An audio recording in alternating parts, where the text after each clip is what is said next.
It's Monday, January 20th, you filthy fucking savages. Uncle Joey's back. No, there's no music today, but the song of the day is Megalomania off the fucking Sabotage album. You put that on this morning, you'll make you want to jump out of the window. There ain't no song.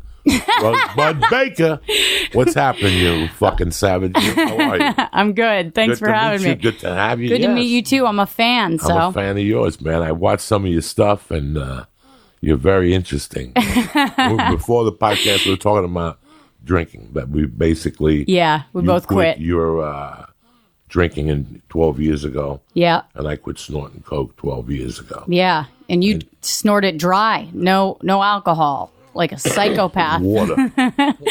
Like a fucking serial killer. I would get a fucking package and get one of those big gallons of water. Yeah. Because in my fat, cocaine addicted mind, it was okay to do coke as long as I drank water. Yeah, you got to stay hydrated. That's the secret. Yeah. That's absolutely. What everybody else doesn't know. All these other people. The only reason why they're getting fucked up, I'm not fucked up. Yeah. There's nothing wrong with me. Yeah. I just got bugs in my face and I pick them. Right. I'm not homeless if I have a briefcase. Yeah. But I'm drinking water with Coke. Yeah. Which in my sick mind, looking back at it, I'm not kidding you guys. Yeah. It was like, yeah. What do you want from me? I just drank 3 gallons of water. Yeah. Who else drank 3 gallons of water today? Nobody. I used to do shit like that too, where I'd make up rules in my head. Rules in your head. And then if I ate sushi the next morning, I was healed. You're good, yeah. If I had like a couple pieces of albacore, I put the albacore, I had like some cocaine, fighting germs. I'm dead serious with you people when I tell you this. These are not jokes. It makes sense to me. It really did. I would go all you could eat sushi, and I would drink a bottle of that fucking red juice. Right. When it was pomegranate. Right. I would drink a gallon of it, which is like eating a fucking sugarcane stick. Yeah. And I swear to God, it was like God healed me. Yeah. I'd go out, get smashed, and then go home, and if I drank a whole Pedialyte, you know, the infant thing with electrolytes, I'd be like, I'm fine. Like because I'd wake up without a hangover. So if you wake up without a hangover, whatever you did the night before doesn't count. Right? That's like how in my brain, I thought that was fine. No, the addict, the mind works. How do you feel now that you don't smoke dope? I don't smoke. Did you ever smoke dope? I did. I used to smoke weed, but I think I quit smoking weed just because I wasn't getting as much done as I wanted to. Okay. And that was like, quitting smoking weed was so fucking easy. It's like the withdrawal is just boredom. And that's it. So if you can deal with being bored, that is the withdrawal. You're fine. You know, you're from D.C. originally. Mm-hmm. You went to Emerson College. You and Lee are fucking Goombas alumni. Yep. We sat here, and you 2 young kids broke my heart by saying that you thought it was a waste to go to fucking college. It is a waste. You know. If you're in entertainment, it's a fucking waste. Yeah, especially art school. Yeah, art school. Now, look at it from a guy like my perspective. Like, I came from Cuba. You know what it would be like to go to an American college? Like, that was like my parents, my mother's dream. Like, for me to go to like a Notre Dame and shit and rah-rah and paint your face. And then you go through this whole, because when you look at it in hindsight, it's like this brainwashing. Right. Because I think you guys get it when you're third year of college. Yeah. You're like, what the fuck am I doing? Yeah. Yeah. Now that you've picked your major, you start thinking, you start double checking yourself. Mm-hmm. And that fucks with you. Yeah. That fucks with you because your friend Susie, who's a dumb fuck, who her father beat her with a whip, they hit her in the head with a brick. She had to quit school because she got pregnant when she was 18. Right. She's working at the stock market, driving a Mercedes Benz. Yeah. She hasn't sucked a cock in 8 months because you don't need to. You know, I mean, so you start, I don't know, in your mind as a college. This is why this whole thing kills me about college. And I've been obsessed with. It's such a scam. Lee was the one who really, I go, Lee, let me ask you a question. When you go to these interviews, do people even bring up Emerson? Like, no. Like if you walked into, like if I was a Hollywood mogul, me being me, Joey Diaz, somebody who started like as an assistant to somebody. Yeah. And I scammed myself into VP of operations. Right. And then I became like, if I interviewed you for a job, I'd be like mesmerized. Like, so you went to Emerson College? Oh my God! Like to me, it was so prestigious. Yeah. I heard of Emerson but Emerson for entertainment. Yeah. Right. For me, the only time I ever got asked was probably like the first job. Like the first job out of college when you're going to intern. Right. And they're like, did you go to college? Right. And you're like, yes, check. Everything else after that, all they care about is your experience. Yeah. And college, like for me, I should have, if I was smart, I would have gone to like even University of Colorado and done computer stuff. Then that's something worthwhile. Yeah. Going to art school, and I was lucky. Like I was sure I knew what I wanted to do. I had people who graduated from Emerson and then went and had to do like another year somewhere because they decided, I want to go to law school instead. Yeah. And they just spent $200,000 to get like a film degree that they'll never ever even think about. I have a friend from Emerson that was in costume design, and it took her 6 years, and then she realized she wanted to be a physical trainer, and then she had to go to fucking a whole other thing, and it was like, Jesus Christ, and now I think she just bought a house finally, but it's like, you can't do anything with it. I mean, and even for me, I was going on auditions and shit. So they didn't even care that I went to college. They were like, oh, you have no experience whatsoever. Like in the real world, it doesn't count. Like your play that you did in college doesn't count. I should have just fucking moved to LA or moved to New York. How old were you when you got into stand-up? I was 27. Okay, so were you thinking stand-up at Emerson? No, not at all. Not at all. It was the farthest thing. I didn't even want to do stand-up when I started it. Like I was just I just had a bad year. And I was lost, and I was like, maybe I'm going to be a dog trainer or I'll be like a social worker. And my friend was like, you would suck at both of those things. You're not a warm person. You don't have the personality for that. So just go and try doing jokes because you're always sending them to me. Just go try to do stand-up. And I tried it, and I'm an addict, so I got a laugh, and then I kept going. I kept going every night. I'd just gotten out of this relationship with a guy that was pretty physically abusive. Like it was a domestic abuse situation. And I was just like, he was an actor. And I was like, I want nothing to do with the acting world. I don't want to fucking even look at a headshot ever again. And stand-up just became kind of a way to talk about the shit that was happening. Did you act in high school? Yeah. See, another thing I didn't do. Because I didn't get along with Mr. Pullman. Trust me, I was on Facebook looking for this motherfucker. Just to friend him to tell him to suck my dick. You miserable fuck. It was 15 credits and it was stagehanding. Yeah. And all you built was 2 stages a fucking year. Right. So his name was Bob Pullman. And in high school, speaking of allegations, he used to sell weed to us. Yeah. He used to get weed shipped in from Hawaii in 1980. It's not really an allegation. Yeah. $35 for a fucking eighth of Thai stick. It was like a stick with weed tied around it. Yeah. And he didn't like me, so he never let me. But then, my freshman year, I took Intro to Performing Arts. Or some stupid fucking thing like that. Like, it was a quarter of doing each. Yeah. And I'll never forget, I had a lesbian teacher who I really liked. She was chubby, the whole lesbian outfit. It was tough being a lesbian in the 70s. It wasn't easy. Yeah. And she said something to me one day. She goes, I want you to do, it was improv. Yeah. And she goes, I want you to do lip sync a song. I'm like, what? And she goes, I want you to lip sync a song. And I go, you know what? It was the weirdest thing. Like somebody had, you ever talked in the 6th grade, the teacher told me if I'd behave on Fridays, he'd let me sing in front of the class. Yeah. So I was very embarrassed about it.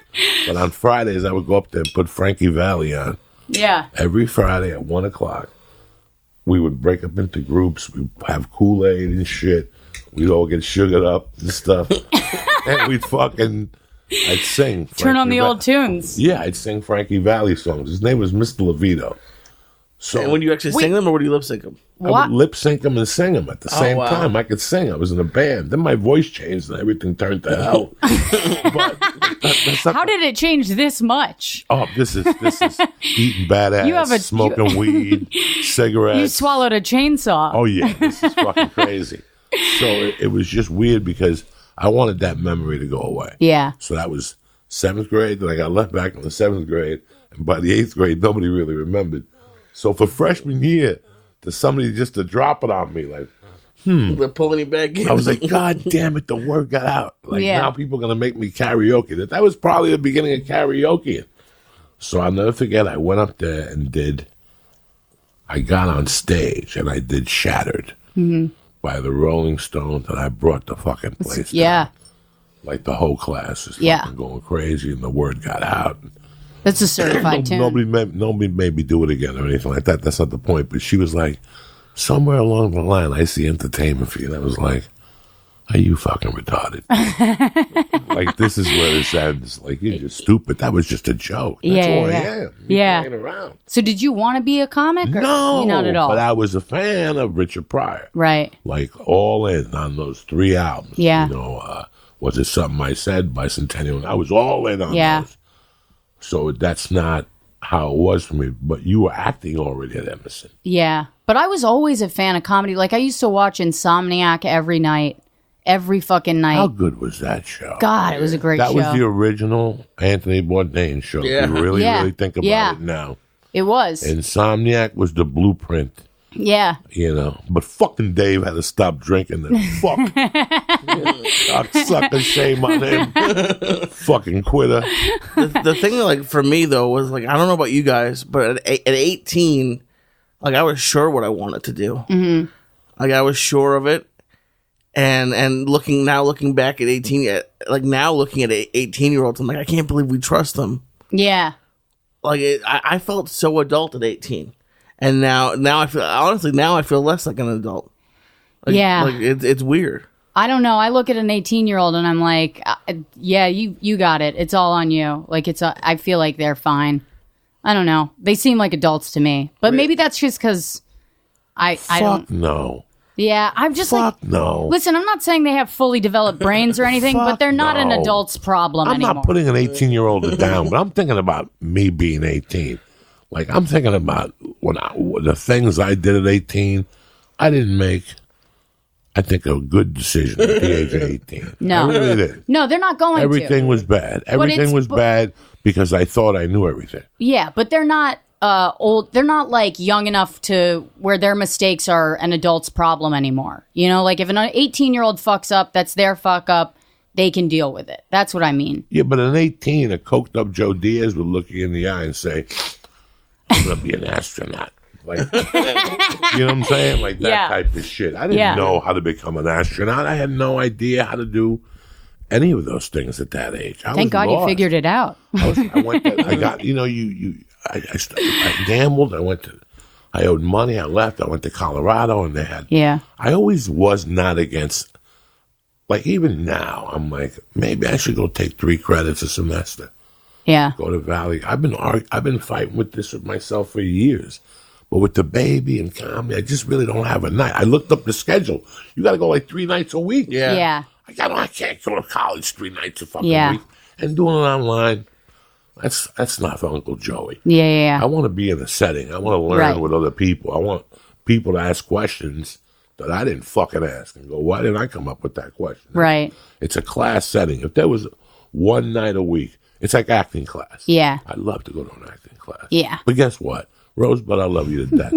I don't want to have to fucking meet you on a Tuesday at 4 to rehearse I Love Lucy. I'm not in the fucking mood. Right. I'm not in the fucking mood, okay?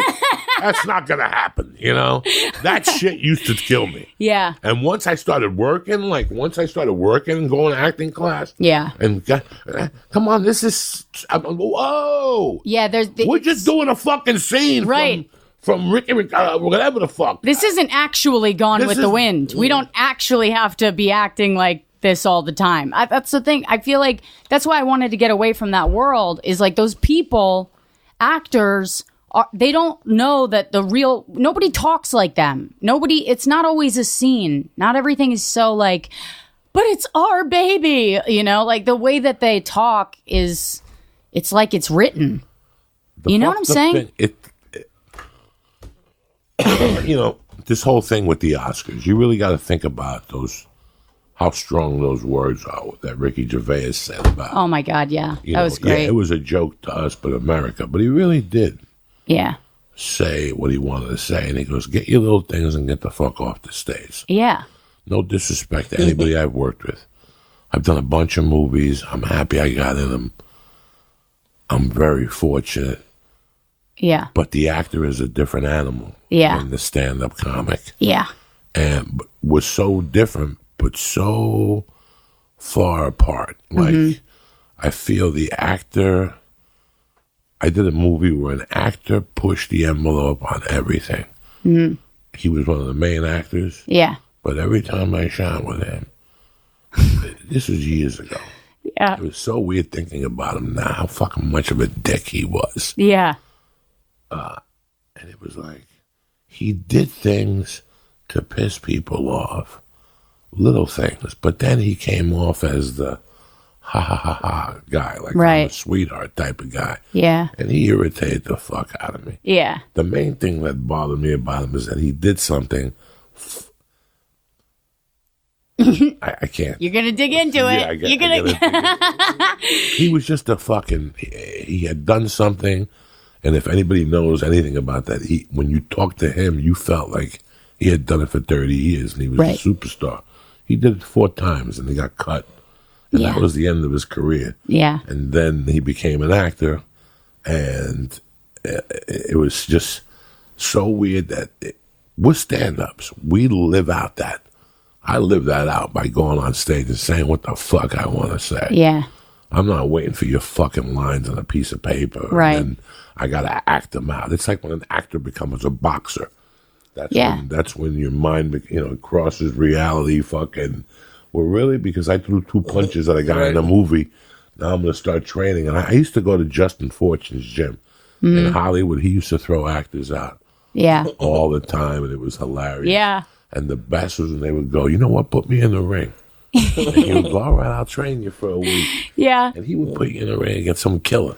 You'd come out of it and just be like, I'm going to transition. Yeah, the guy fought 18 times and went to jail for killing his baby's mama. And he's out on parole, so now he's got him at the gym. Yeah.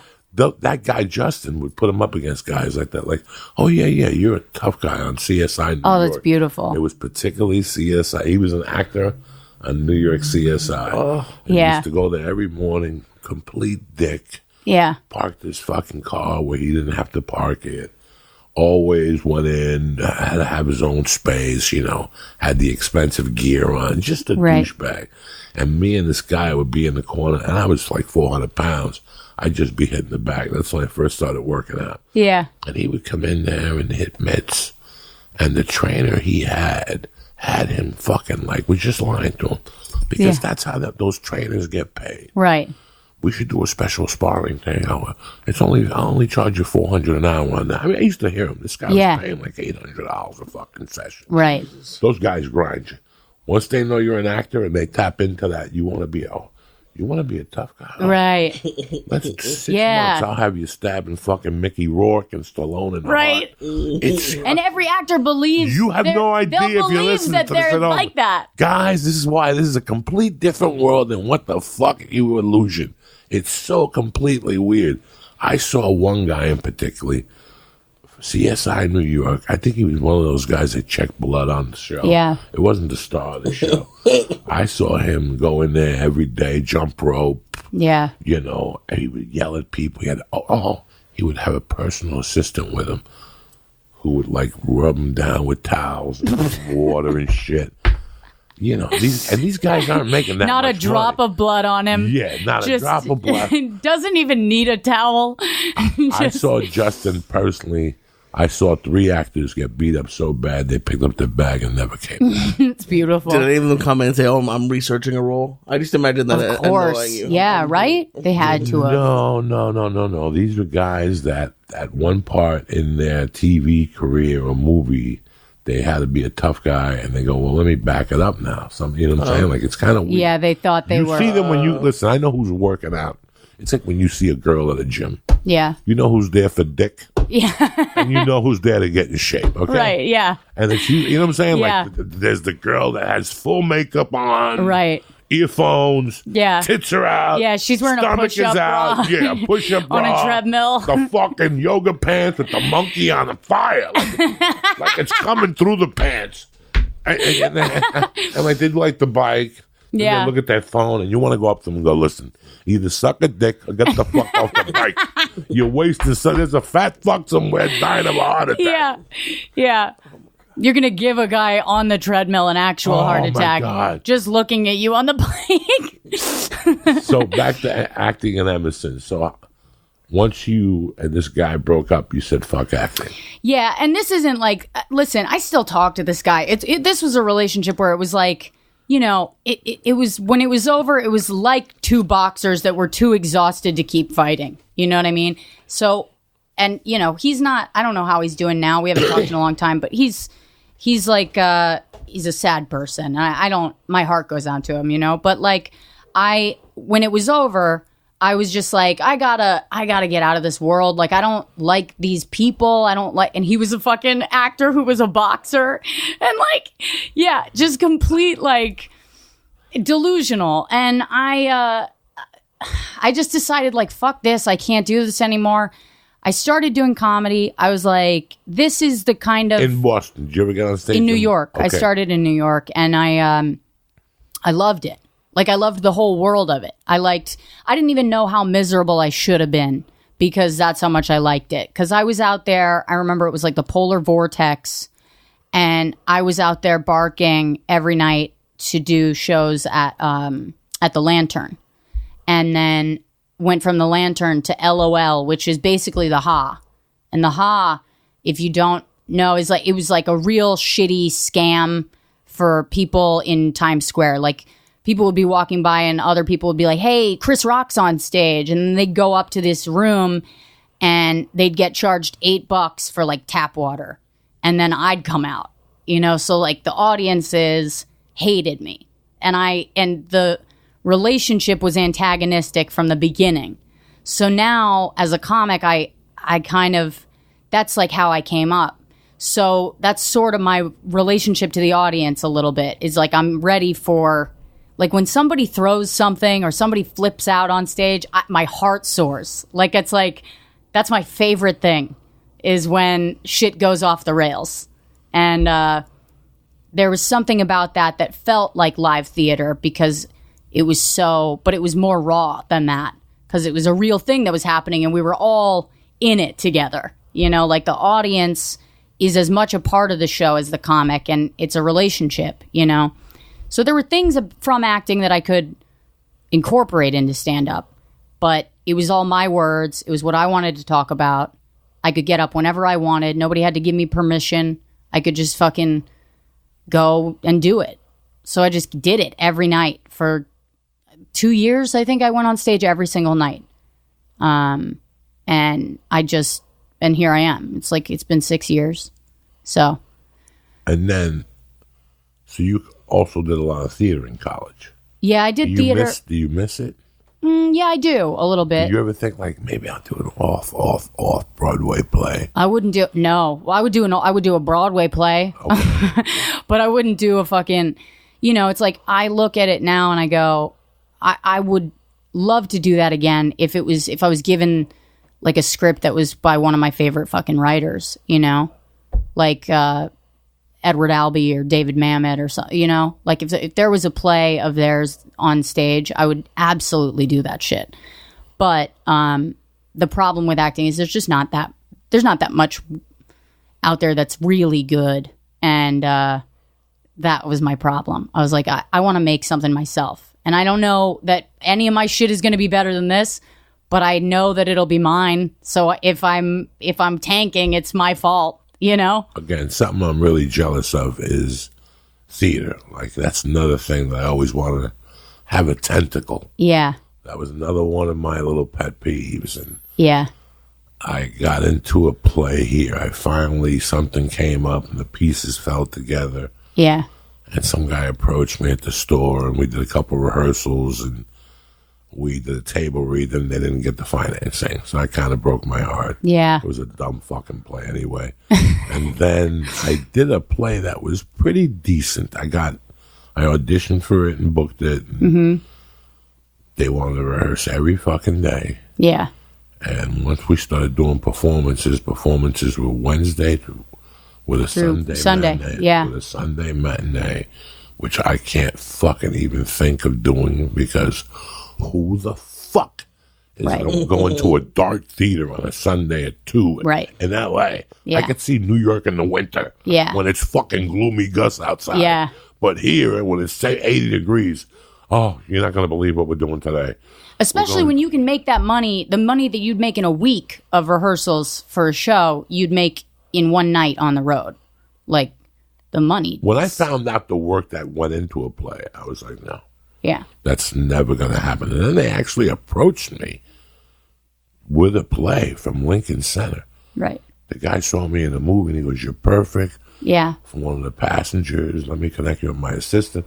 This went on. I was headed to New York, but it was kind of a musical. Yeah. And I was 300 pounds. I didn't know how good I could move. Yeah. I wouldn't have to dance a lot. It was like 1 or 2 scenes I had. Yeah. But they told me the rehearsal schedule. Yeah. And I was like, and it was the dead of the winter. Like I was going to be doing all this in February in New York. I know New York in February. It's a fucking brutal fuck you wasteland. And now I see it. I love, right now as we speak, I'm working on a one-man show. Mm-hmm. I've always loved that. Yeah. I've always. That's great. That's what I always. Where are you going to do it? Do you know? Right now I'm just working on it at the store. I got 3 more fucking workouts left before I even put 2 hours together. It'd have to be 2 hours or less. Right. And then my hope would be to put it somewhere in town, somewhere cute, nice, maybe a 99-seater, and do like a 3-week run. Yeah. You know. Yeah. Cut it and then take it to off Broadway. Off Broadway. Yeah. Take it to off Broadway. Let's take it to off Broadway again. Yeah. And do a 3 or 4 week run. Add some final adjustments. Find a good director. Right. I would fucking give it a shot. Hell yeah. Yeah. I already know what scenes I want, what settings I want to sell. Yeah. I want a thing with a microphone. Yeah. And I just want like a street corner. Yeah. Those are the 3 settings, and I would just shine the light. Yeah. In each area, and I could go back and forth in between settings. Yeah, because you gotta, I mean, it's about your life, I'm assuming, yeah? Yeah, it's about just the fucking hustle, the life, you know, how I even, you know, look at how the fuck did we stumble upon this crazy art? Right. How the fuck do we stumble upon it? I always feel like there has to be a lot of, you know, not that I regret anything I've ever done, but there's got to be a lot of mistakes to get you into comedy. You have to make a lot of fucked up shit that has to happen. Something is off, you know, with comics that I've noticed in a beautiful way. Like I trust a comic. If I meet somebody across, you know, if I'm overseas and I meet somebody and they're a comic, there's something automatically that there's an ease. I can communicate shit to them that I wouldn't say to anybody else. It's like meeting another drug addict or like another alcoholic or something. You know, there's something there. Like we've been through it together, even if I've never met them before. I feel the same way sometimes. It's, I've always known one thing. Listen, when a person wants to think of what we do, like this whole thing started with me when somebody brought up the Joker. Yeah. That all started with that whole Joker. And I saw the Joker. Yeah. And I thought about fucking the early years of comedy, your career. Like, they're not fun. No. It's an abusive relationship. It's right. a one-way relationship. You know? It's just abusive. And what, you know, you were involved in an abusive relationship. What does it take to say that's it? Yeah. You know, so there's 4 or 5 years, 3 years for some people who they stumble along. They just stumble along. And then when they get it, they catch on. And you progress. You know what? For some people, it takes 11 months. And for some people, it takes 5 or 6 years. Yeah. For me, it took 3.5 years to finally go, oh, this is what needs to be done. Right. This is how it needs to be done. And how old were you when you started? When I first got on stage, I was 28 years old. Yeah, so you were older, too. I was older. I was 28 when I first got on stage. It took me a good, honest 14 months of procrastination. Yeah. 14 months of procrastination. Yeah. before you got on again? That's just horrible. No. Like to go, I'm going to become a stand-up comic. Oh, yeah. I'd set up an open mic. Yeah. And I'd cancel that night at 6 o'clock. Yeah. Yeah. Joey Diaz, I got the flu. I mean, this just went on. Yeah. There was just this fucking, Yeah. I cried the first time before I went and did my first mic. I cried outside and was like, called up a friend who was a stand-up, and I was like, I can't do it. And he was like, all right, don't do it. And I was like, but then I'll never do it. I almost wanted him to talk me into it, and then I realized he wasn't going to, and I was like, oh, I just want to do this. I'll just shut up and go inside. But like, yeah, it's hard. That first... The realizations. Yeah. And then it's, and for me now, like with this one-man show, what the final message is that I'm trying to bring is that I didn't become a comic. Comedy made me a man. It really made me a man. It really made me a fucking man. It made me see a lot of things, It let me see vulnerabilities in people. Yeah. Vulnerabilities in women in comedy, what we do in the beginning that we think back that I shouldn't have fucking slept with her. Or, right. All those things. And yeah. This thing has been a journey for me. Yeah. And I want to explain the journey to people as best as but I ain't got enough time. Yeah. This journey has been tremendous. This 28 years has been tremendous. I told, we were driving back last night from Fresno, and Miss You came on from the Rolling Stones. Mm-hmm. And I told George Perez, who I was working with, I go, this came out in the 7th when I was in the 8th grade. Yeah. This was the song of the summer of the 8th grade. In 1978, would I think that in 2020, I'd be driving home from a theater in Fresno as a stand-up comic listening to this song. Yeah. Also, Human League came on, Don't You Want Me, Baby? That shit. And I was like... crying. This song is 38 years old. Yeah. If I would have known that summer of 82 that I'd be in a fucking doing stand, I had no idea. Yeah. This is why this is shocking to me. And obviously neither did you. Yeah. And obviously in no way neither did Lee. Yeah. Like we started out, Lee wanted to be a fucking editor. We went to school, he was going to be an editor.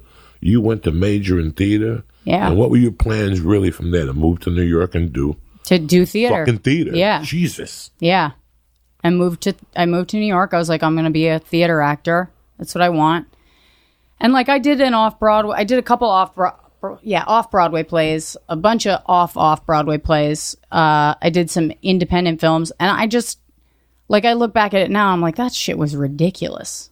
That was like for the birds. I mean, once I did comedy, I've never been obsessed with anything like this in my life. Did you fall in love with it? Yeah. Was it like a heroin for you? 100%. How many years? I hid it from my family. How many years did you do comedy before you quit drinking?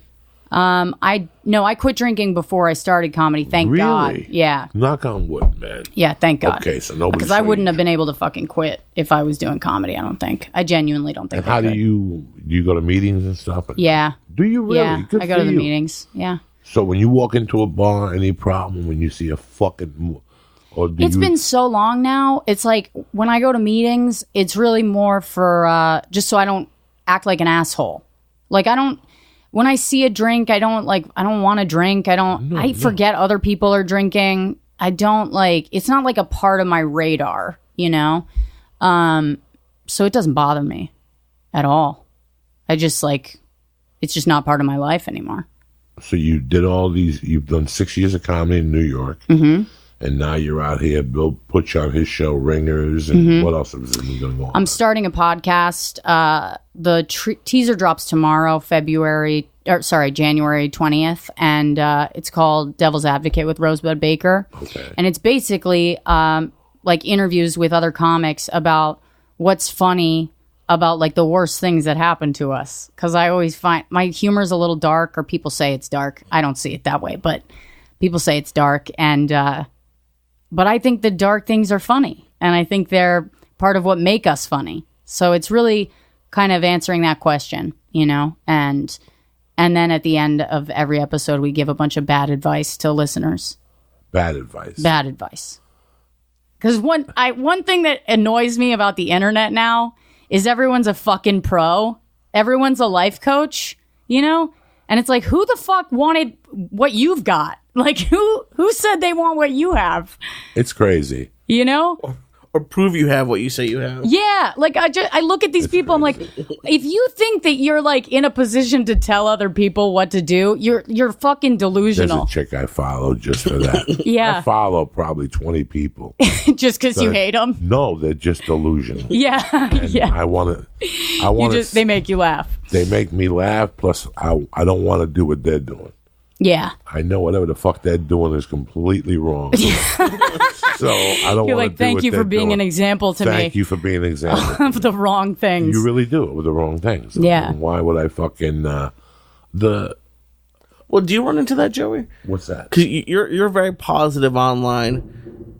And I don't put you in that category, but there are people who are like, oh, you got to hustle today. And it kind of like it just rubs me the wrong way. You for whatever reason, you found a way to do it without rubbing people like the wrong way. Well, because I explained to people. First of all, when I write those things in the morning, that's exactly what I'm thinking. Yeah, it feels like you're almost talking to yourself. I am a fucking, and I knew, it's just number one, I'm very lazy by nature. If it was up to me, me too. I would stay on that couch all day. Yeah. What's my dream job? If I could stay on the couch and not get fat. Yeah. And eat like everything. Tom and Jerry's New York Super Fudge Chunk with Coca-Cola in it, and watch like old Honeymooners. Yeah. And I would just go through a series. Like, I'm the type of guy that would just go from The Sopranos, Sons of Anarchy. Oh my God. Yeah. Back to The Sopranos. I've watched The Sopranos 5 fucking times. I'm one of those assholes that goes around and around and around. Yeah. I have things that if you would Chinese food every day from a certain restaurant in New York, I could do that. I do mozzarella sticks like a motherfucker. I'm one of those people that could do the same shit over and over and over again in a controlled setting and be very happy if I don't have to spread myself. So, right. My mother died at a young age. Mm-hmm. How old? At 16. So oh, wow. I threw a pity party like everybody else does when we lose a relative. And then you add drugs to that. Yeah. That if you add drugs to that pity party lasts forever. And it can really take you down. Yeah. It's a really bad Dude, my sister died when I was 17. I'm very sad. So it was like, you start to... It's a pity party. Yeah. It's a fucking pity party. Yeah. And then we create our own pity party. And it's actually like... It gets to the point where, like, hey, Lee, how you doing? Rosebud. I don't know if you know, Rosebud lost his sister at 17. Like, you start wearing it like a badge of honor. Yeah. And I saw myself doing that. You know what? Here it is, plain and simple. So your fucking mother died. Yeah. I'm sorry. Yeah. I'm sorry she died. The world is sorry. But at the same time, this is not going to work. This is not acceptable. Yeah. You sit there and cry. Because this is what I'll do. In my mind, I'll sit there and cry. I'm a crier. Yeah. I won't tear up. I'll watch TV. When I was 18 and 19 and 27, and then I got locked up and I came out and I was 30, there was things nobody wants to do. I don't want to do none. Yeah. I don't want to do none. Yeah. I don't want to do nothing. I don't want to do it. But then you have to force yourself to do it. Yeah, you learn how to... I feel like when you go through death at a young age, there's something about it that makes you... It teaches you how to parent yourself. Because you grow so much, so fast. Like, within a day. Like, you got the day before, your sister's there, your mom's there. The next day, they're gone. You're 10 years older. Like, right away. Well, it lets you appreciate the day more. Mm-hmm. It makes you be a better person to people because you don't know if that's the last time you ever see them again. Right. When I see somebody... I can't say that I'm a better person to people, but no. I try to be. It gave me all those insecurities of... but it also... I'm sick and tired of hearing excuses, Jack. Yeah. And I'm the type of guy, before your excuse comes out, I'll tell you why you're wrong. Yeah. And I want you to understand how fucking fortunate you are. Right. It's like that comment that says to you, fuck, I got an audition tomorrow at 11:30, but I got to go do a 1 o'clock spot at the comedy, what's the hot club in New York? The Cellar. The Cellar. Yeah. You want to smack that comic. Right. I got an audition at 11. It's like, oh, is your crown too heavy? But my fucking, I got a 1 o'clock. And guess who said that to themselves a bunch of times? Yeah. Yeah, same. I got a 1 o'clock at the fucking store, which means 1:30, and now I got to get up at 11 and be prepared for an audition? Right. What the fuck? Yeah. Joey, what the fuck? You're doing spots at the world famous comedy store, okay? Yeah. There are people that'll cut a finger off. There are comics that'll cut a pinky off. There are women that would suck your dick to do a spot at the comedy store at 1 in the morning. Yeah. What are you crying about? And I think that was just for the store. I'm just talking for comedy. Right. But for my life, I would have to like beat myself up in the morning. Like when I was 21 and I had a job at a hardware store delivering plumbing supplies. Yeah. At 7:30 in the morning, the things I would have to tell myself in the shower would be frightening for me to get motivated. Yeah. It wasn't nothing nice. No, it's like wasn't like you just hate yourself into action in a way. You hate yourself into fucking action. Like, you know what? Ain't nobody going to give you a fuck. Right. Your mother's dead. You got dick. You got dicked in the ass. Now get up. Right. Do something about it. Go take that dick out of your ass. That's how you have to talk to people. I thought about it. I was like, I remember I was in therapy and I was like bitching about my childhood. And my therapist said to me, he's like, hey, you know, childhood was a game and you lost. That's it. You don't get to play again. You're an adult now.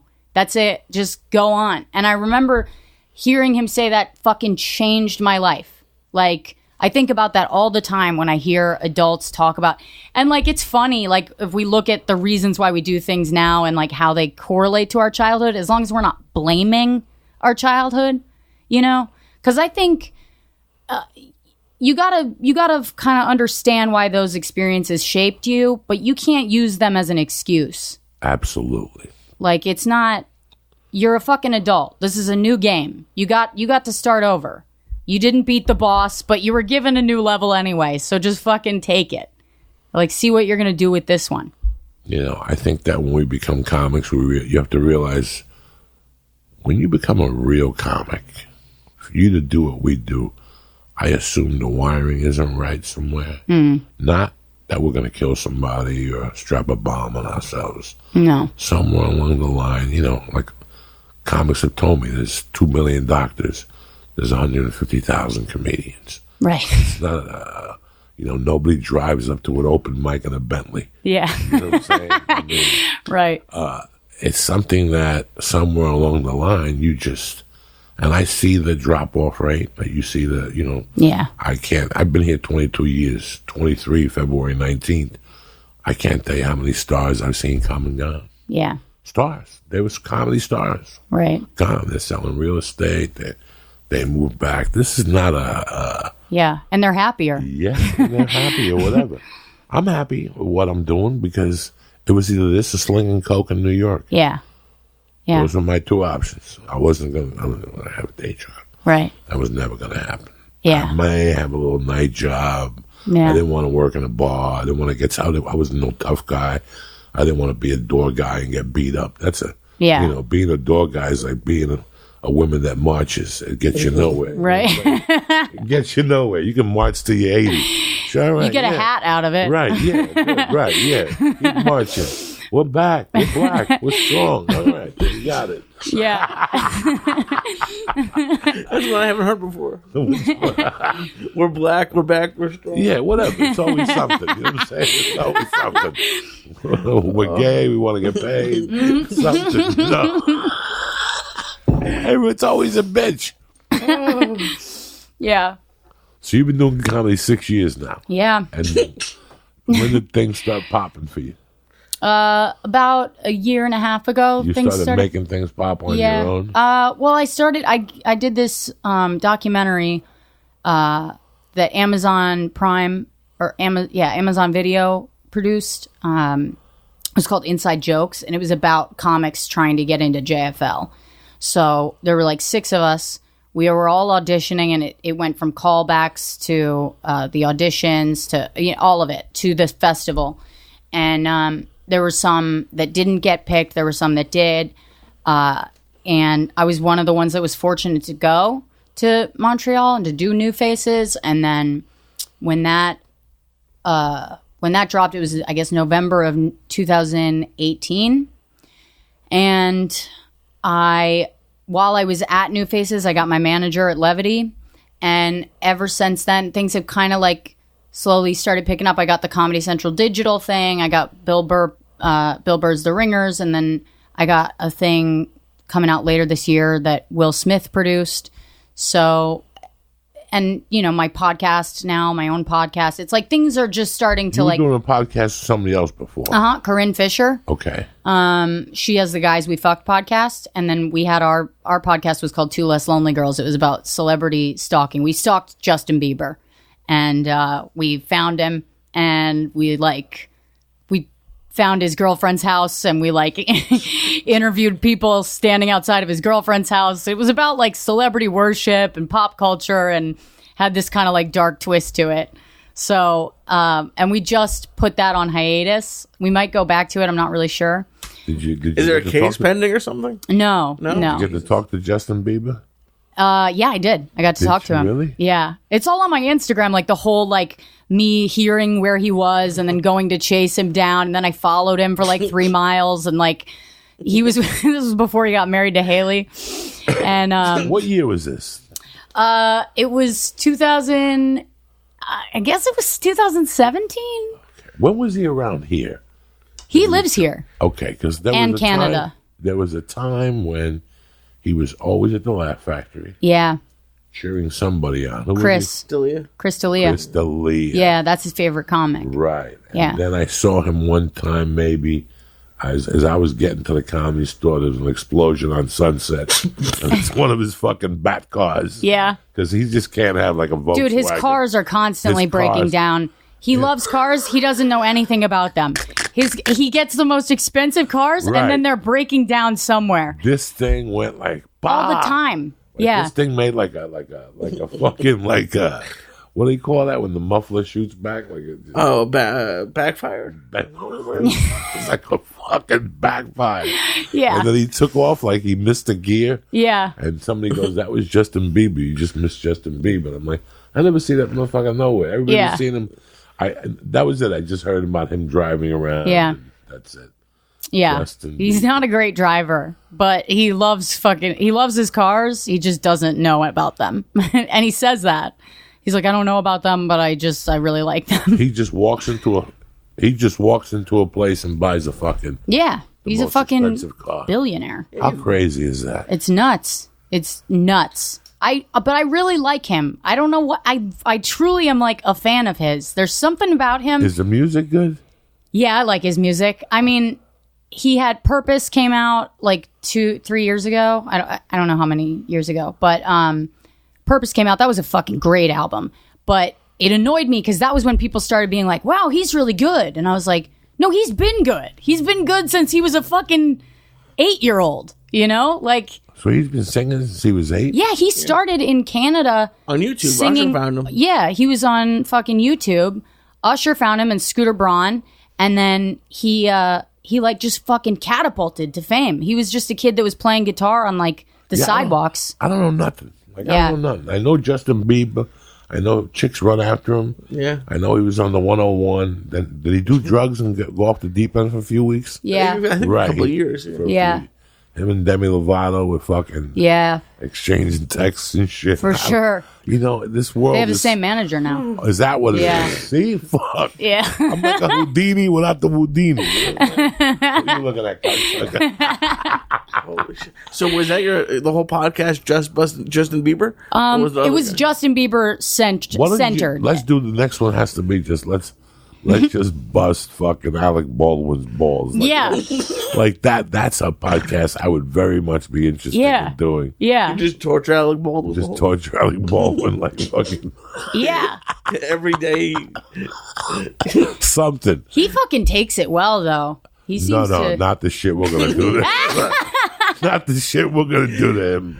I mean, we're gonna get deep into his psychological mind. You have no into his idea. anger. Oh, you have no fucking I feel like you could break Alec Baldwin. He seems like a nice guy. I don't know. Listen, but it was, I feel like you could if you I just imagine you at his coffee shop every day for a year. like just bugging him, like, "Hey, Alec, how you?" And then he leaves, and suddenly like you're in like his like dry cleaners. You gotta let me come when you do it, because I fucking wrote for that roast, and I have a ton of Alec Baldwin jokes that didn't get picked. There's a story that Alec Baldwin, I told it on here before. Alec Baldwin got a play in New York opposite Shia LaBeouf. Yeah. Oh yeah. Yeah, I Did you remember hear that. about the controversy and everything. Yeah, I forget. Oh, what happened? They got into some sort of Right, because Shia LaBeouf was a professional, and Alec Baldwin wouldn't be off book. Right. For like the first fucking day. Right. Alec Baldwin shows up and he's got a script, and Shia LaBeouf's like, "Time out. What's with the fucking script?" Yeah. And he goes, "Well, we're just getting started." He goes, No, you got to be off book, bro. Yeah. And can you imagine? Like, and Alec Baldwin was like, "Who the fuck are you?" Yeah. It was, "I'll let you know the fuck am I. From now on, just make sure you're on off fucking book. Yeah. You're a professional here." So, like, the next day he wasn't on book, and he was pissed. Yeah. So Shia LaBeouf started, I guess that Monday, he taught a master acting class at NYU, and Shia LaBeouf showed up. And he put up his hand, and he asked the question. He goes, "What do you tell an actor who's not prepared?" You like that type of shit. Wow. And then he took trolling to a new fucking level. Yeah, he showed up. The guy had to call the producer and say, "What do I do with this kid? We're going to have to get smacked." Then the next night, he took it deeper. Fucking Alec Baldwin gets out of his house, out of his car, and he goes up to this building, and there's Shia LaBeouf with a script. "Don't forget, tomorrow you better be prepared." Like, holy fuck. Yeah, that's it. Like, we'll do shit to you. Like, I'm into... But that's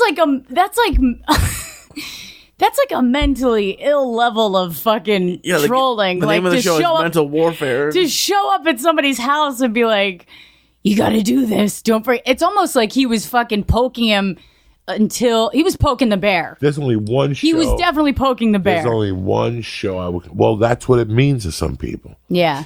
Like, if you eat, like, I'm a New Yorker. If you put ketchup on your hot dog, I will get up and walk away from you. Right. And then I'll pay a Puerto Rican to go in there and stab you for $20. Yeah. Like, you're in New York. You want to eat fucking ketchup on a hot dog, do it in Iowa. You're part-time. Don't do it in New York. Yeah. Like, I'm old school. Yeah. Like, I'm old school like that.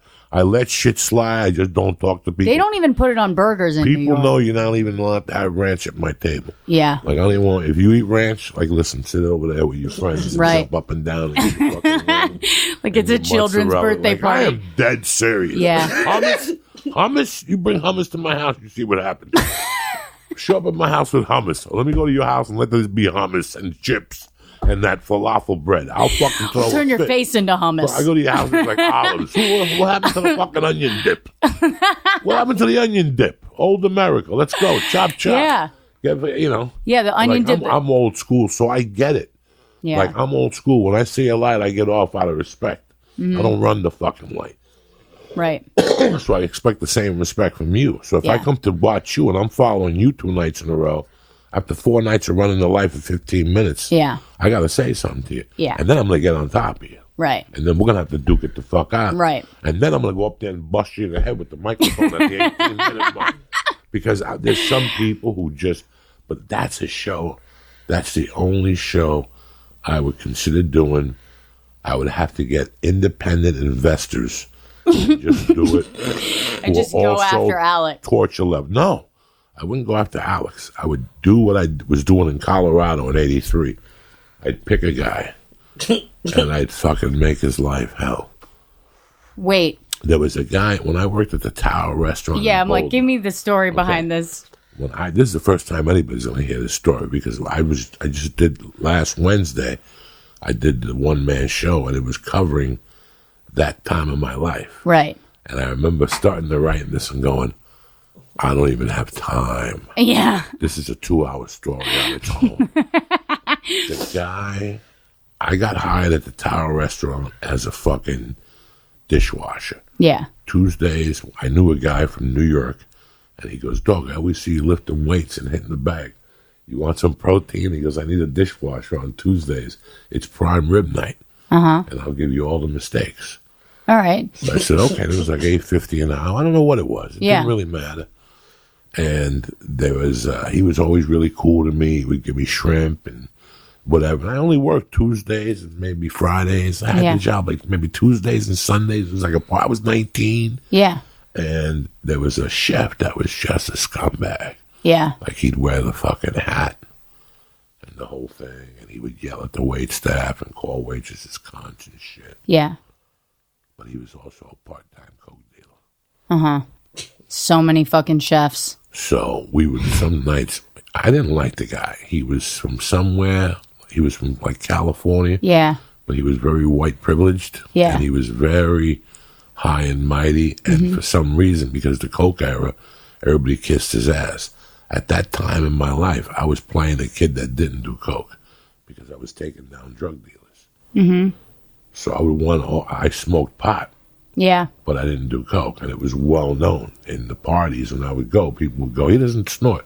Yeah. And I'd have an 8-ball in my pocket. But I swear to God, I lived that double life. Yeah. For 9 months. Yeah. Because that was my intention, to rob these guys. Right. But this guy took a special interest in because he was just a scumbag. Right. And because I worked with You're like, I'm going to enjoy this one. I'm going to enjoy this. Yeah. So I kicked it up. I started working like Tuesdays, Thursdays, and Saturdays. Yeah. Just so I could watch him more and hear his schedule. Yeah.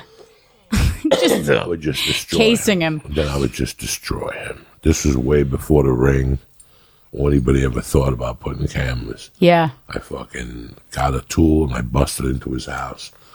And I wouldn't steal all the coke. I would take some of it just to cause a rift between him and his roommate. Yeah. You know what I'm saying? So just enough to see him walk into work a little fucking ruffled. Yeah, just enough. And then this went on for 4 months. Yeah. Because he was a skier. If you're a coke dealer, you can't ski. You got to be watching your staff. I don't know. Especially with Uncle Joey's in the neighborhood. They laid me off from the electrician company for the holidays. So I collected unemployment. But the building needed a snow shoveler in Snowmass Village. Paid $15 an hour cash. 3-4 hours of snow shoveling, I'd go home. I told his name was Joe Coffey. I got to go. Where you going? I got to go. That's it. I would just do it to case out the drug dealers to see what time the drug dealers would leave because they all lived in the same complex. Yeah. From like D to H. Right.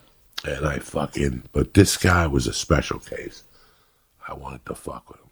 Mm-hmm. Like I would steal one ski pole.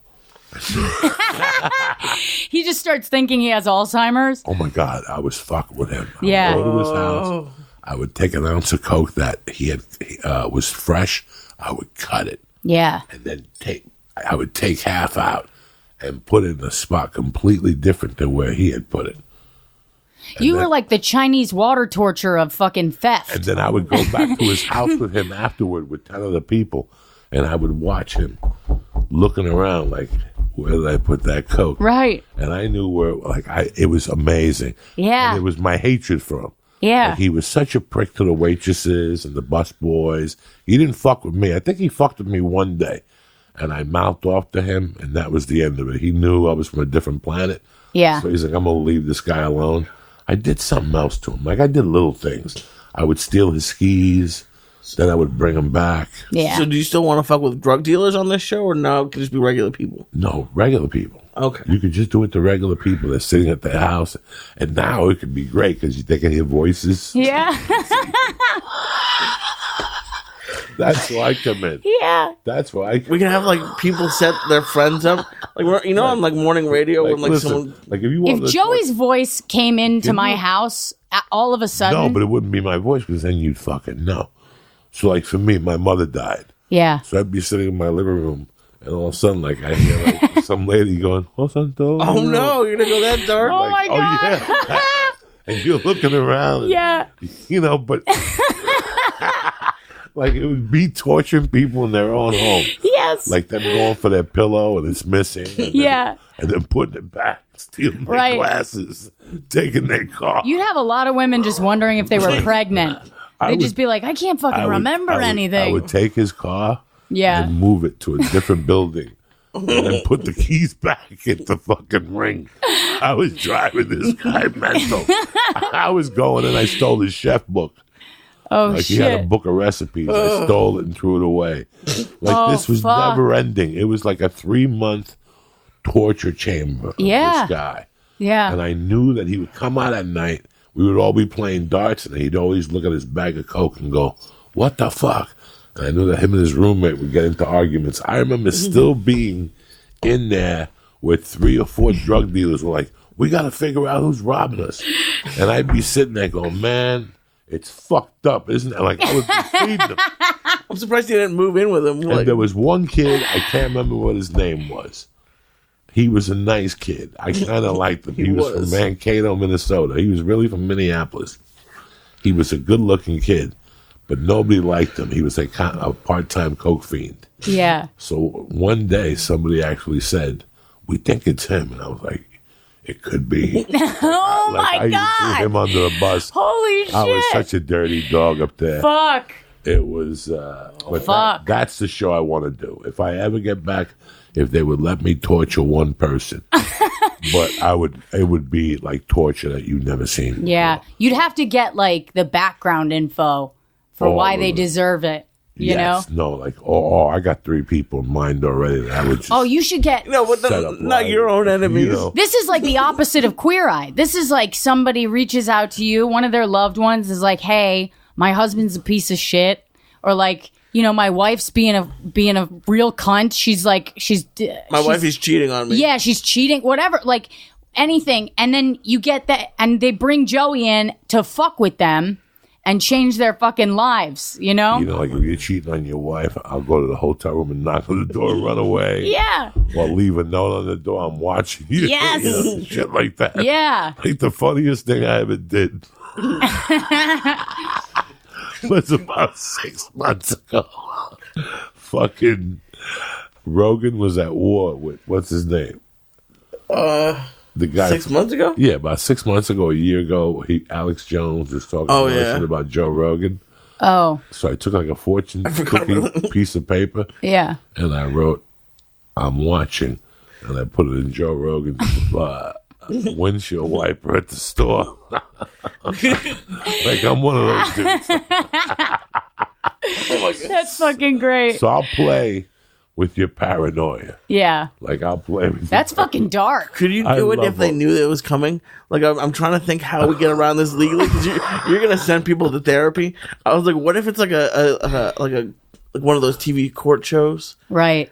And like they could agree, like you could owe them $10,000, or Joey's gonna torture you for a month. My job is to put you either to make you go to the police and tell them somebody's following you. Yeah. To make you go to an insane asylum. Yeah. Or tell them that you're hearing voices. Yeah. Like, that's the main thing. That's beautiful. I keep hearing Chinese music.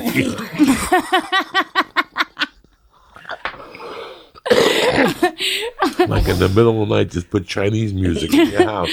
We have our own little personal speaker that we've already gone in there and rigged. Yeah. Or like old-timey radio. That would freak me the fuck out. You go food shopping, I know you love orange juice. Every time you go food shopping, I steal the orange juice. Yeah. What happened to my orange juice? No. You do that to somebody for fucking a year, they really start to doubt themselves. Yeah. Like season 1 is a year. That's the fabric of their reality. No. Season 1 would just be misplacing things around his house. Yeah. Taking his car at night, parking on the next block over. Just see what happens as their fucking psyche starts to... Amazon. Now you can send people boxes from Amazon. Yeah. And do the transaction so they think they actually did it at what time from their computer. So they call customer service, and customer service is like, "Wait a second, Mr. Sayat, we just spoke to you about an hour ago. You said you wanted the chair. You said you wanted the wig. I didn't want no wig." What if you could really actually get into their phone, so when they call customer service, it's you, or not you, but it's me with you in my ear. Yeah. It's you with it's like someone, like an actor. Years ago, there was a guy that I worked with that was losing his mind because he was going bald. Right. I had grown up with a guy that really went through. Today, I think about that guy, and I think of how much he suffered at the age of 19. Mm-hmm. He went through hell. Spray painting his head. Yeah. He went through the whole thing. I think he finally did shave the hair from my back and crazy glue it on your hair thing. Yeah. Whatever the fuck he did. He looked terrible. Yeah.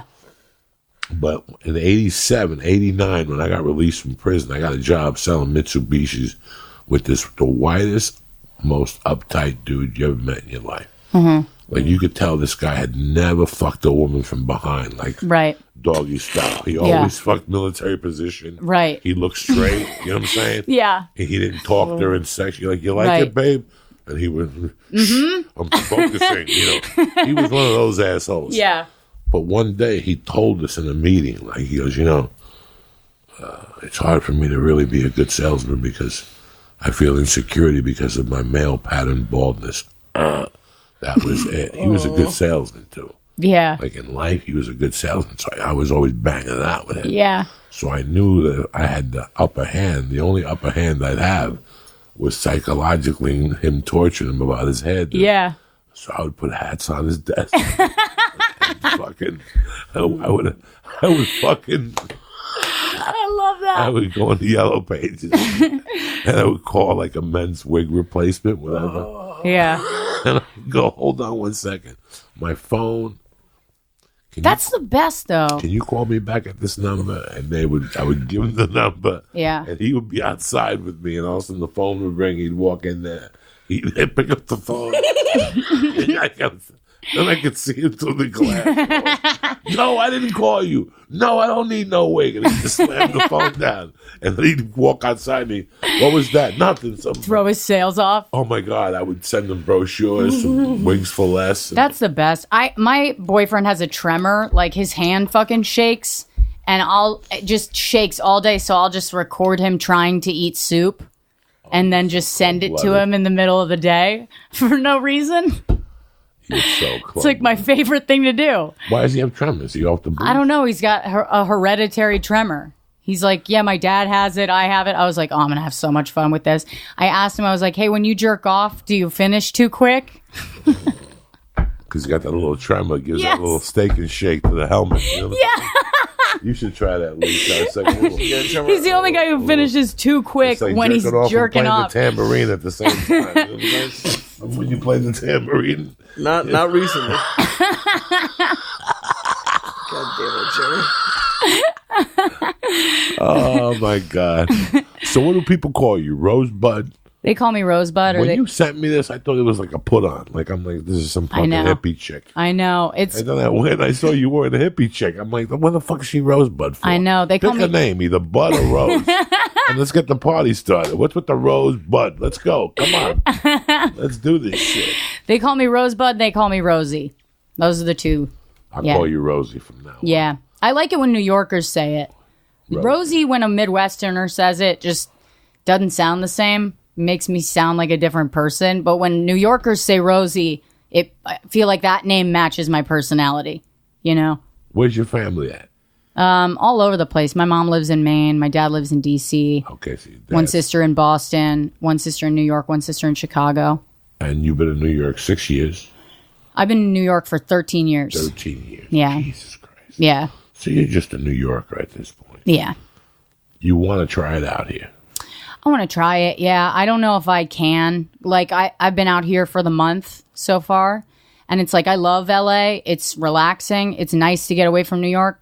But I really just like, you live in New York long enough and it's like Shawshank. You know what I mean? You get out and you don't know how to live. It's a lifestyle there that, I don't know. You have skills that you don't need outside of New York, that nobody values outside of New York, but that you spent a lot of time cultivating because you lived there, you know?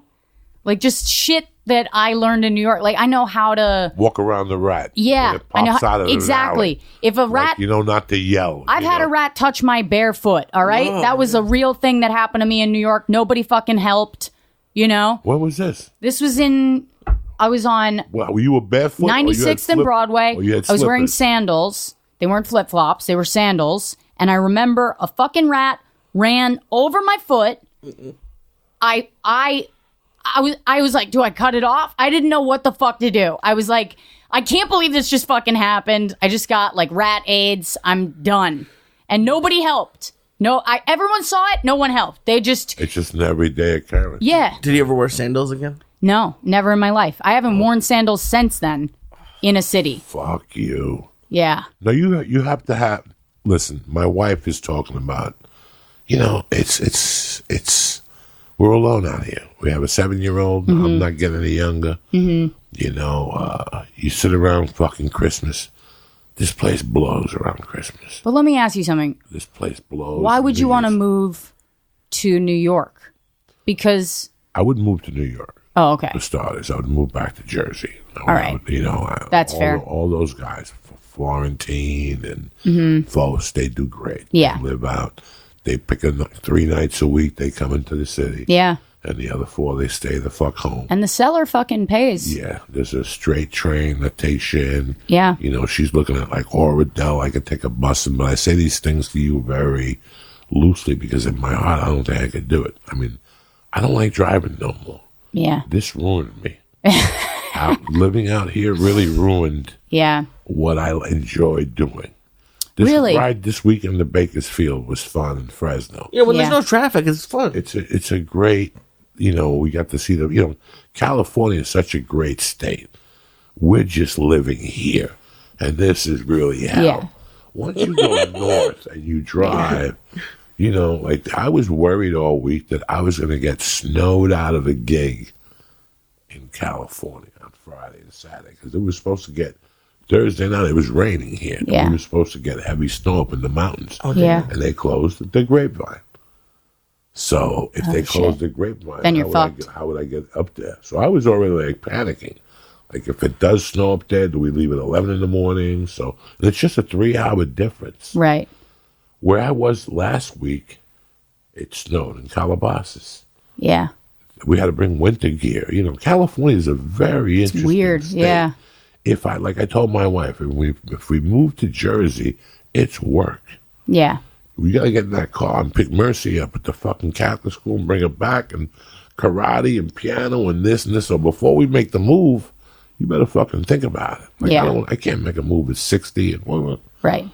So I don't know what I want to do. But right now, somewhere along the line, you think of all these places to retire to. Yeah. Because there's a low state tax or whatever. But do you really want to live there? You're going to be happy there. Yeah. Or you're that's what it comes down to. That's what it comes down to. The everyday shit. I've always loved visiting LA, but once I'm here for a long period of time, I start feeling trapped real quick. I start feeling really trapped. Like everything, I don't know, at least in New York, like I can get out of my house, I can just go. I can go to my spots. I can walk to the cellar from my apartment. I can walk to New York Comedy Club. I'm right around the corner from there. I can walk to the Stand. It feels like I can cheat, because being able to walk anywhere in New York, especially all of your places of work, it feels like you're cheating. Like I don't have to get on a train, So there's something about that life that even though it's harder, it's easier because it's just... What would be the transition for you? What is the bonus for you moving out here, being closer to your manager? Manager, reps are all out here, and what else? Do you want to act? I'd like to get back into acting at some point, but it's not... stand up is like my love. Okay. That's really all I... Are you doing spots right now? Yeah. Like in town? Yeah. The Improv gives you love? Yeah, the Improv, Ice House just reached out to me. I'm trying to kind of like get into the store a little bit, just like I'm hanging out there, putting in the, like yeah. And doing those produced shows. I love the store. Like I love clubs. Those are the places I'm most comfortable. There's a lot of places in LA to do comedy that aren't clubs, but I'm more of a club comic, so that's that's kind of it. Like I love New York because there's so many clubs and I can just do the clubs every night and they fucking pay. Like the Cellar has paid my rent. I'm so grateful to them. They're like, Estee's been good to me since I got past there about 7 months ago. So much so that I feel guilty being out here.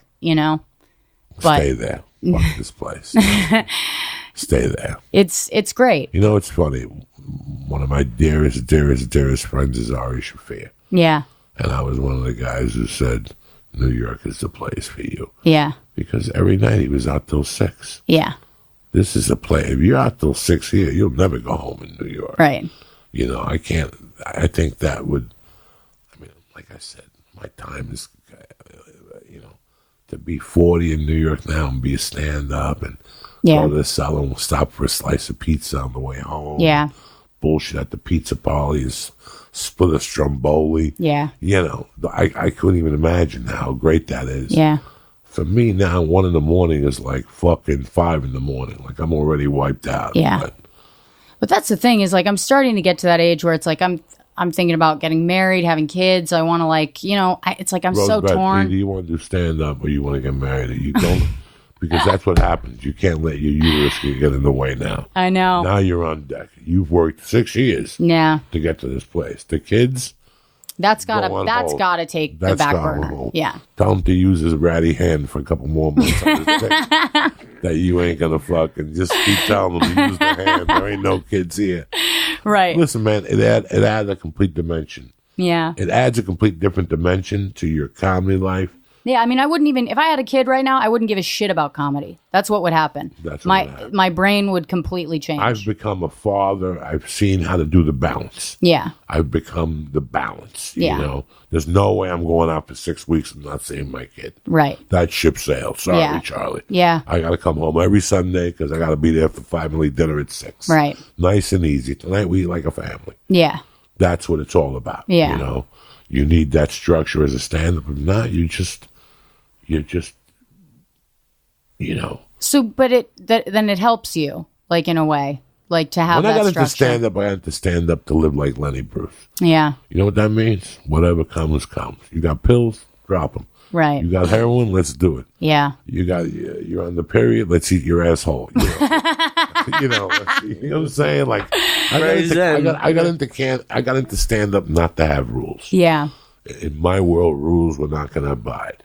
Yeah. I did not want to get up and me, you, and him have to fight for the bathroom at 8 a.m. after he took a shit in there and I took a shit in there. And now you got to get ready for work. I didn't want that rush. Right. My mother didn't have a day job. My mother owned the bar. Yeah. So she opened it in the daytime, but then she went back home and did what she did till 8 o'clock. Right. And then she took it over at night. I liked that. I saw that as a child, how it worked for her. Mm-hmm. I enjoyed. She could go to Met games. Right. You being a Knicks fan, she was a Met bitch. So she would go to every fucking Met home game. Yeah. Know? So as a young man, that was screwed into my psyche that the day job wasn't going to work. Right. I wanted to really do it. I really wanted to be part of a team and all that shit. And go to business meetings. Not a joiner. Fuck you. Right. And once you make that decision, then there's limited. You could work in a warehouse at night, a bar. So my options. Yeah, you know, this is how you ended up with stand-up. You had options. Yeah. Theater, acting. They weren't for you. Boom. Yeah, I mean, I've never wanted any kind of structure. I don't like structure, but I do know that it's good for me. Like my brain chemistry responds well to it. But everything else in me is just like, no. Like, I've never bought a plane ticket more than a week in advance, ever. Like, I don't do it. You know, I don't, people who, like, plan trips and stuff, like, my boyfriend now, he, like, loves to plan shit. And I'm like, I can't do it. I don't know what's going to, I don't know why I could get hit by a bus. Yeah, why are we talking about April? Right. It's fucking January 20th. I hate that we still go home for Christmas. That is like my biggest problem. I start getting questions about Christmas and Thanksgiving in August. I'm like, I cannot.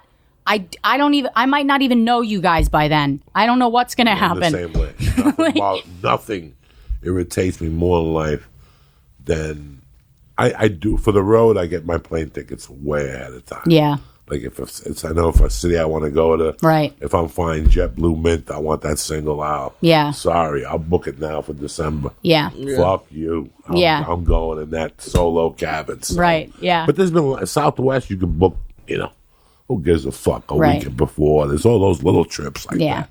Here's the thing with stand up, I don't have structure in my life, but I do.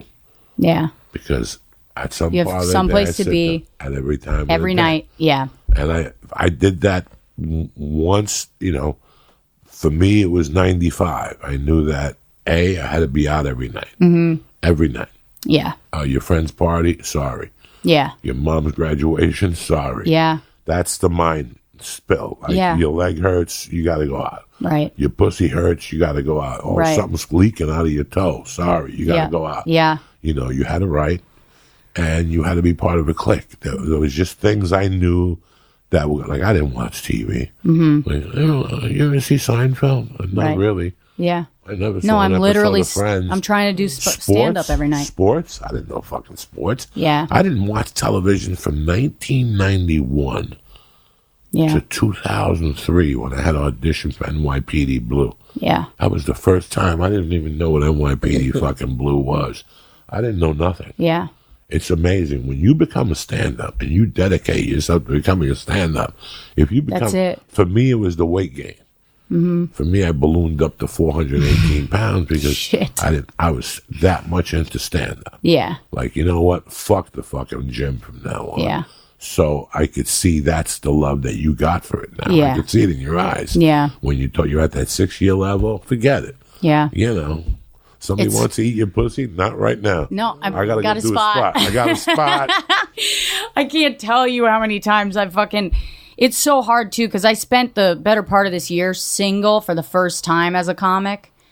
That is a fucking nightmare. As a female comic, dating, like, a civilian, it's impossible. It's not even in the cards. Like, it's... Because they either love what you do so much that they feel like a fan, or they think they can do it better and they don't know how to deal with you being funnier than them, or like the fact that they say something to you and you're like, you can hit them right back like so much harder than they were expecting, you know?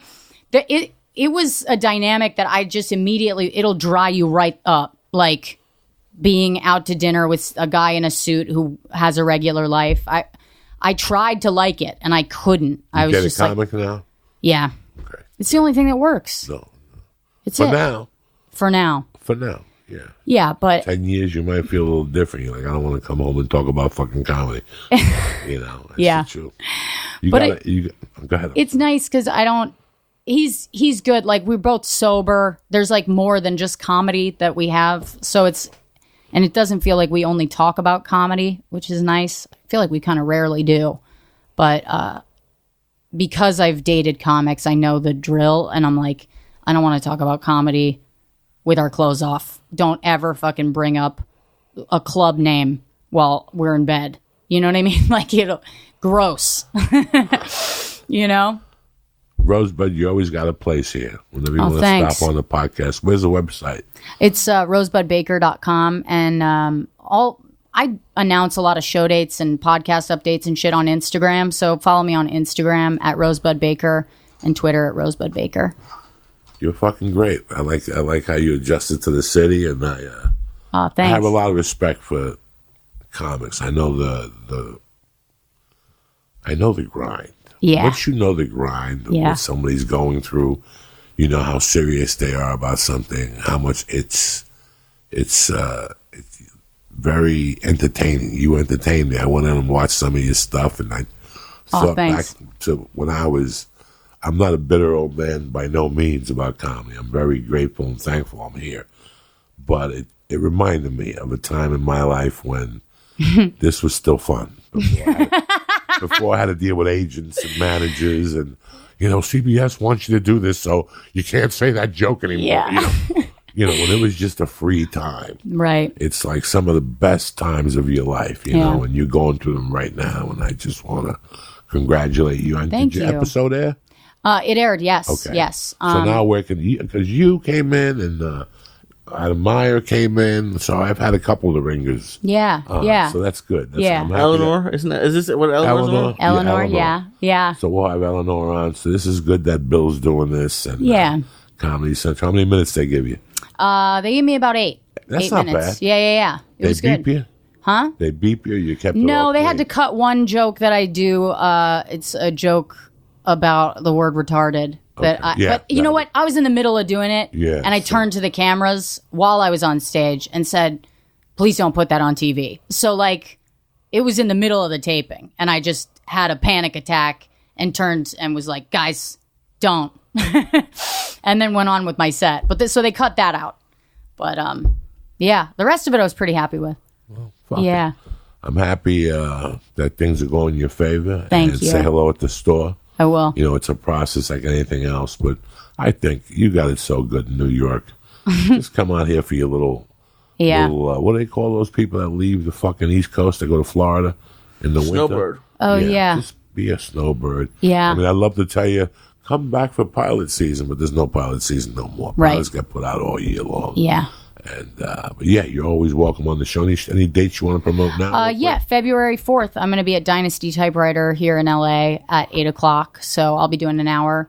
Oh, shit. Yeah, that'll be fun. And then shit. My podcast drops March 3rd, but you can subscribe to it on Monday, tomorrow, it's Devil's Advocate at Rosebud, or with Rosebud Baker, and it's on All Things Comedy. Sorry, I can't fucking plug shit. I'm stupid. See what happens when you quit smoking marijuana. Anyway, don't forget, this Saturday night, there's still a couple tickets left.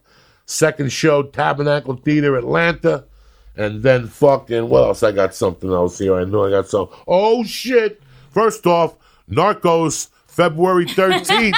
Oh, shit. I knew I had something special to tell you, motherfuckers. Your hands started shaking. But, oh, shit. But I'll also be at the Tempe Improv, the 13th, Valentine's Day, and the 15th. Listen, guys, you really want to turn your wife on? Come see me on Valentine's night down in Phoenix. I'll have a fucking licking your nutsack and drinking juju juice. Fuck the chocolate. You're going in deep. Anyway, I want to thank my bookie.ag. I want to thank CBD Line. I want to thank Rosebud Baker. But most importantly, I want to thank you motherfuckers for working on this. The closing song is I Want to Be Around by Tony Bennett. Play it on your own, all right? We can't do this shit no more. They're going to throw us under the fucking jail. What do you want from me? So right now, put on fucking Tony Bennett. It's Monday, and we'll see you motherfuckers bright and early either Wednesday or Thursday morning. We haven't decided yet. Have a great day. Stay black. Thank you very much. We're on Spotify. Thank you, Rosebud.